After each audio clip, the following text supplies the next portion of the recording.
The Academy Awards' latest attempt to fix the failing ratings is to start handing out participation trophies. Now, Wynne Thomas and Debbie Allen. Now, I probably know those names, they just don't immediately hop off the page. But to be fair, a lot of Oscar winners, are completely and totally irrelevant, weeks later. Okay, anybody remember Chloe Zhao won Best Director? Yeah, exactly. She also directed The Eternals. Less said about that, the better. But Dolly Parton. Okay, yeah, she's a household name, just not necessarily as an actress, but okay. And then Tom Cruise, a guy synonymous with Hollywood, one of the textbook examples of somebody that's he hasn't won an Oscar? No, really, that's kind of strange. But then you run through his filmography, and then it's wow, the first movie that he was in that broke $1 billion was Top Gun Maverick. Really? Huh, it's so funny, right? Because he's been synonymous with Hollywood for such a long time that, yeah, if you're going to start handing out honorary Oscars like this, the guy kind of deserves one. I would say that he ended up getting robbed the year that Collateral came out, and didn't he get nominated for Best Actor in that? He definitely deserved that, and I'm sure we could probably go down his filmography and go, yeah, probably deserves something for that, and, yeah, that right there was a good enough performance, but it's so funny, right? Because starting in 2027, I think, they're finally adding, after a very, very long time, okay? If you're going to be giving out Oscars for all of this technical stuff, giving them to stunt performers, okay, or even just actors doing their own stunts, and Tom Cruise is going to be officially, well, we don't really think it's officially done, especially with the ending of the latest Mission Impossible, but after he's wrapped up with that franchise, it's then you're going to start handing out, best stunt performer. Come on, man, I think you're a day late and a dollar short on that one, because even if, okay, it's just, you take a look at the quality of the most recent 2 Mission Impossible movies, and yeah, those scripts were a disaster, and what they did to a bunch of the characters is absolutely egregious, but the big dirt bike stunt and then also hanging off the side of a biplane is that's pretty based stuff that Tom Cruise is out there doing, especially in his 60s. But I digress. Actor and producer Tom Cruise, choreographer and actor Debbie Allen, and production designer Wynne Thomas will receive honorary Oscars. Music icon and philanthropist, yeah, Dolly Parton. Okay, yeah, I wasn't missing anything. It's not like an Elvis situation where she was in a bunch of movies and it just magically slipped my mind. I know Coal Miners. No, that was Loretta Lynn. Sorry, my mistake. A different country music legend. But yeah, I'm sure she's had cameos before. But why is she doing that? Okay, we'll be recognized with a Jean Hersholt Humanitarian Award. Okay. Yeah, that's a little bit more acceptable. It's kind of like when the NFL does their, stupid little honors thing, and it's they got the Walter Payton Man of the Year. You normally give that to somebody who is of a moderate level of fame and notoriety. And you just say that, yeah, they're a really good guy, until it comes out a couple years later that they may or may not have been implicit in a couple of different crimes. But anyways, this year's Governor's Awards will celebrate 4 legendary individuals whose extraordinary careers and commitment to our filmmaking community continue to leave a lasting impact, said Janet Yang, Academy President. The Academy Board of Governors is honored to recognize these brilliant artists. Debbie Allen is a trailblazing choreographer and actor whose work has captivated generations and crossed genres. Tom Cruise's incredible commitment to our filmmaking community, to the theatrical experience, and to the stunts community has inspired us all. Beloved performer Dolly Parton exemplifies the spirit of the Jean Hersholt Humanitarian Award through her unwavering dedication to charitable events. And production designer Wynne Thomas has brought some of the most enduring films to life through a visionary eye and mastery of his craft. But yeah, just the cliff notes on these guys' accolades. Obviously, Tom Cruise, you probably have a couple of movies that immediately come to mind. But yeah, you got three acting Oscars, right? Yeah, Born on the 4th of July, Jerry Maguire and Magnolia. I've always thought that Jerry Maguire is really overrated. But Risky Business, A Few Good Men, Interview with a Vampire, Eyes Wide Shut, Vanilla Sky, Mission Impossible. Yeah, like I said before, Collateral. God, what is that? Edge of Tomorrow. I know a lot of people like that. After it got a physical release, and not a lot of people went and seen it at the theaters, but that's more of his contemporary work. But did he get nominated for Best Supporting Actor in A Few Good Men? He definitely deserved that. It's a damn good movie, by the way. But anyways, it was probably stiff competition. I think that might have been the year that, I think that was the year that Unforgiven came out, and it's yeah, okay, any acting categories would have got swept at that point in time, but okay. Allen has left, yes, a remarkable imprint on stage and screen for nearly 5 decades, working as a choreographer, actor, and producer. She choreographed the Academy Awards ceremony 7 times. I can see why she's getting an honorary award. Makes sense.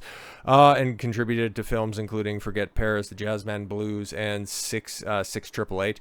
Cool. Her producing credits include Amistad, The Star, I Star for Rose. Standout acting work includes Fame, Ragtime, JoJo Dancer, Your Life is Calling. Yeah, that definitely is a resume that screams Oscar winner, and especially an honorary one. Thomas, yes, a pioneering black production designer, gave his film career began his film career with Spike Lee's She's Gotta Have It, Do the Right Thing, Malcolm X, Defy Bloods. Okay. Other acclaimed work, yes, includes... Oh, okay, yeah. I've heard this guy's name before. Ron Howard working on A Beautiful Mind, Cinderella Man, and Oscar-nominated, yes, Hidden Figures, because black women were really who was behind the launch of... What was that, Apollo 11? Oh, Jesus. And yeah, Dolly Parton is a great humanitarian and has giant tits. But apparently, okay, after all of these honorary awards get handed out, we have to look forward. We have to cast our mind into the future for who else is deserving of such accolades. Who behind the scenes, okay? Who are the wheelers and dealers? Who are the unsung heroes that deserve such recognition?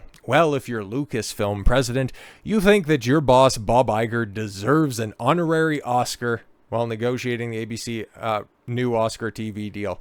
I mean, can we glaze the weatherman any harder? I would hear the argument prior to his return to the company for his first stint as CEO. Like, he bought up a bunch of stuff and it was successful for Disney at the time. Now that all ended up aging like cottage cheese on a radiator. But the first time around, like, he orchestrated the deal, I think, for ABC, ESPN, and he was definitely there for Marvel and Lucasfilm. So yeah, he signed his name on a bunch of checks. Congratulations. He pulled off a bunch of deals. Oh yeah, and overpaid for Fox and Hulu in a deal that Disney is probably never going to get out from under, but they can go ahead and weather that storm. Oh yes, and he was also responsible for the launch of Disney+. But less said about that, the better. A new insider report suggests that Lucasfilm head Kathleen Kennedy is spending her remaining influence lobbying for Disney CEO Bob Iger to receive an honorary Oscar, just as the Academy negotiates its next broadcast deal with Disney-owned ABC. Yes, of course, according to Variety, Kennedy has been actively reaching out to Academy board members, encouraging them to support Iger for one of this year's prestigious honorary awards, which are traditionally presented at the Governor's Awards in November. Sources say Kennedy has used recent membership meetings to personally pitch Iger's contribution to the film industry, which include Disney's multi-billion-dollar acquisition of Marvel, Pixar, and Lucasfilm. Oh, right. See there when Pixar was officially brought into the fold? Interesting. So he bought them up after their golden age, and they have gone on to produce such fantastic hits like Cars 3 and Elemental, Turning Red. Apparently Kennedy believes Iger deserves, yes, an Oscar because he bought a bunch of other successful things and ran them into the ground. Good for him. Yeah, definitely. If I had that much money to, throw around, you would think, okay, with those billions of dollars at play, okay, you'd think one of them would still be successful a decade after the purchase. But you would be mistaken. It's worth noting that Iger wouldn't be the first Disney executive to receive such an honor. Yeah, but to just have him in the same conversation as the namesake, Walt Disney himself was awarded multiple honorary Oscars during his lifetime, beginning with one in 1932 for the creation of Mickey Mouse. Yeah, Bob Iger, he signed his name on the deal for Lucasfilm, okay? He shook George Lucas's hand in 2012. Y'all remember the screenshot, y'all remember the picture, and that's obviously equivalent of a contribution to Hollywood that Walt did when he created Mickey Mouse. Right. He famously received a special Oscar in 1939 for Snow White, yeah, because he revolutionized the long-form animation medium. And again, Bob Iger bought Pixar. And The Seven Dwarfs, yes, and presented the full-size statuette and 7 miniature ones. So that's good. I do like that. That's back when the Oscars wasn't totally cringe. Disney was also honored for technical innovations on Fantasia in 1942. Yeah, just think about that. Just go back and just watch a simple clip from Fantasia, and then realize that shit is 83 years old. It doesn't make any sense how it still looks so good. And later receiving the prestigious Irvin G. Thalberg Memorial Award for excellence in producing.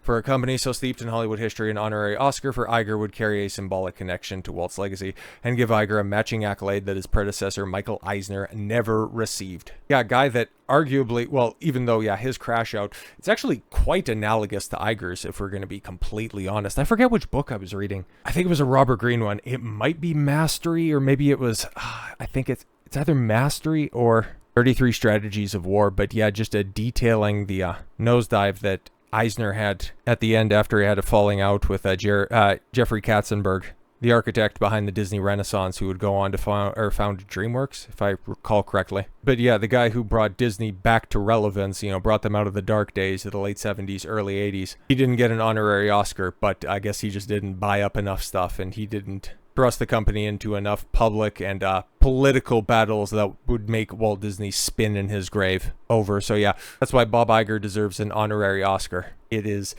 absolutely pathetic, but hey, this is coming from Kathleen Kennedy, who thought that giving Leslie Headland $230 million was a bright idea. So not exactly the best judge of talent, I think we can all agree. So with all that said, thank you all very much for the gift of your time. I've been Don Consuelo. I want you to follow your gut and get after it. Take care, everyone.